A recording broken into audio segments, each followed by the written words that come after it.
And the way we travel is changing once again because of the pandemic. As of this week, the TSA now has the authority to enforce mask requirements. So our Brian Abel takes a look at what you need to know before you fly.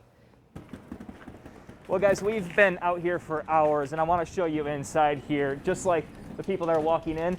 Almost every single passenger we've seen has had a mask on. Here's why that's good news, because come tomorrow, if you want to get through the TSA checkpoints, you're going to have one. Starting at midnight tonight, if you want to get on one of these, you'll have to have a mask on to get through this first. TSA requiring masks at checkpoints and during travel. If you're saying, I thought masks were already required, they have been during flight by most airlines. More than 2,500 passengers already banned for not complying, 1,500 between United and Delta alone.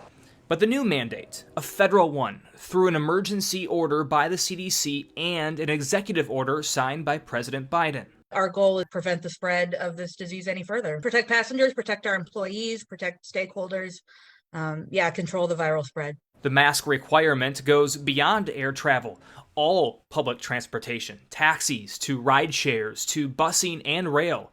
And no, you do not get an override for having the vaccine. Getting vaccinated does not say now I have a free pass to travel, nor does it say that I have a free pass to put aside all of the public health measures that we talk about all the time. There are exemptions to the rule, including while eating, drinking, or taking medications, talking to someone who's hearing impaired, and travelers 2 years old or under. TSA officers might ask people to remove their masks temporarily so they can verify their identity. There might be certain instances like that, but in general, people need to be wearing it the whole time. It needs to be snug fitting. It needs to fit over the nose and the mouth. Goggles or face shields, those are okay in conjunction with the mask, but not by themselves.